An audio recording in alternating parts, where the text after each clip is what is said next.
네, 안녕하십니까. 유한타증권 골드센터 울산점 김용학 차장입니다. 이번 주는 전환사채에 대해서 한번 말씀드려보려고 준비를 했는데요. 지난주 증권가 뉴스에 HLB 제약 소지 접시 상대로 200억 3호 시비 발행 이런 뉴스가 나왔습니다. 미안하다 사랑한다 그 미사에 나온 그 연예인 소지섭 그분이 맞습니다. 그 연예인 소지섭 씨가 시비 투자를 HLB 제약이라는 회사에 했습니다. 연예 관련 기획사도 아닌 바이오 회사에 왜 그의 이름이 등장했고 그가 투자한 전환사채는 무엇인지 오늘 한번 알아보도록 하겠습니다. 네, 소지섭 씨는 이번 HLB 제약에 5억 원의 시비를 투자한 것을 포함해 2022년 6월에 HLB가 발행한 BW, 즉 신주인수권부 사채 10억, 그리고 작년 6월 달에 HLB 글로벌에서 5억, 그 외로 이제 노터스나 HLB 테라퓨틱스 등 시비나 BW 투자를 HLB 그룹 상대로 이렇게 계속적으로 해왔습니다. 자, 그렇다면 전환사채 그리고 신주인수권부 사채, 이것이 주식과 채권과 무엇이 다른지 오늘 한번 알아보도록 하겠습니다. 전환사채는 사채, 즉 채권은 채권인데 전환할 수 있는 채권, 즉 채권의 기능을 가지면서 주식으로 전환할 수 있는 옵션을 가진 채권을 의미하고 있습니다. 채권의 이자를 받으면서 있다가 주가가 상승할 때 주식으로 전환을 해서 주식의 이익까지 볼 수 있는 그런 옵션이 부여된 채권입니다. 네, 그럼 이번에 소지섭 씨가 투자한 HLB 제약의 전환사채 공시를 보면서 하나하나 말씀드려 볼 수 있도록 하겠습니다. 회차는 15회차, 즉 이 회사가 발행한 15번째의 전환사채라는 의미이고요. 권면 총액은 200억 규모의 전환사채를 발행을 해서 자금 조달을 했고요. 자금 조달의 목적은 운영자금으로 사용한다라고 되어 있습니다. 사채의 이율은 표면 이자율이 2%, 만기 이자율이 2%이고요. 3개월 단위 이자 지급 기일마다 표면 금리 2%를 적용해서 이자를 지급하고 만기 상환일은 2025년 8월 10일까지 미전환된 사채 잔액에 대해서 만기 보장 수익률 연 2%를 적용해서 원금과 함께 지급을 한다라고 되어 있습니다. 네, 만약에 중간에 주가가 올라서 주식으로 전환사채를 전환을 할 경우에는 그동안 책정된 이자율을 그 뒤로부터는 받지는 못합니다.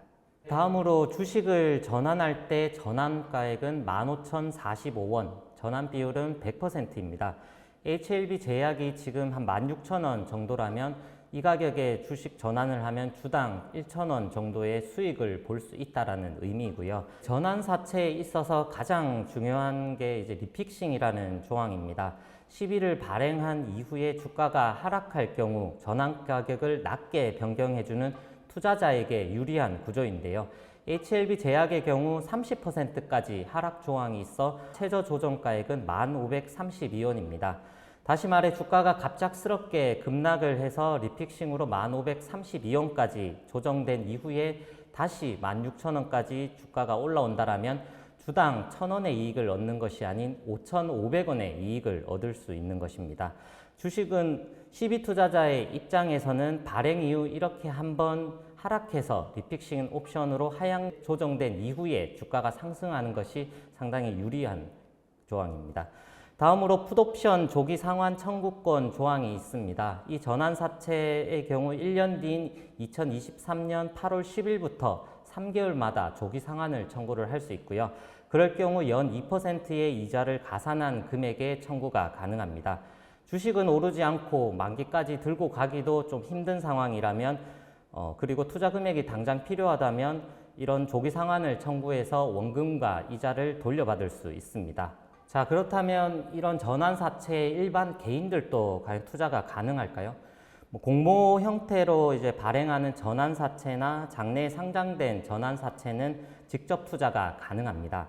장내에 상장된 것을 보시면 CJ, CGV, 풀무원, 대유에이텍, KC코트렐 등 이제 많은 기업들이 전환사채가 상장이 되어 있고요. 이번 소지섭 씨가 투자한 것처럼 대부분의 시비는 사모사채로 발행이 되어서 공개적인 모집은 하지 않고 사적 모집을 통해서 발행하는 것이기 때문에 개인 투자자분들은 참여가 어렵습니다. 마지막으로 주식시장의 존재의 목적은 발행과 유통시장에 있습니다. 유통시장은 우리가 흔히 아는 것처럼 주식을 사고 파는 거래의 목적이 되는 그런 수단이 되는 것이고요. 기업의 입장에서 중요한 것이 바로 발행시장, 프라이머리 마켓입니다. 앞에서 설명드린 전환사채나 신주 인수권부 사채도 발행시장에서의 기업의 자금 조달 목적의 방법 중 하나이고요. 다른 몇 가지 방법을 간단하게 말씀을 드리면 제일 먼저 기업이 기업 공개를 통해 IPO를 할 때 새로운 주식을 발행을 하면서 불특정 다수에게 청약의 방식으로 자금을 조달하게 됩니다. 예를 들어 10,000원짜리 주식을 1,000주 신규로 발행하게 되면 1천만 원의 신규 자금이 기업으로 들어오게 돼서 기업은 이 돈을 활용해서 다양한 기업 활동을 할 수 있게 됩니다. 네, 다음으로 회사가 추가적으로 자금이 필요할 때 사업을 확정한다든지 아니면 운전 자금이 필요한다든지 이런 경우에는 유상증자나 채권 발행을 통해서 자금 조달을 할 수가 있습니다. 유상증자는 종류가 상당히 많은데요. 일단 많이 아시는 주주배정 우선 유상증자 그리고 3자 배정 유상증자가 있습니다. 주주배정 같은 경우는 주주가 기업의 주인이기에 기업의 자금 조달을 주주에게 우선적으로 배정해서 조달하는 형태인데요. 최근 예로 지난주 금요일 날 장 마감 후에 HLB라는 바이오 회사에서 주주배정 유상증자를 단행했습니다. 3,300억 규모, 한 주당 34,050원 정도의 956만 주를 신주를 발행하는 공시를 내었는데요. 그 다음으로 3자 배정 같은 경우 다른 새로운 기관이나 투자자에게 주식을 따로 배정을 하여 발행하는 이런 방법입니다.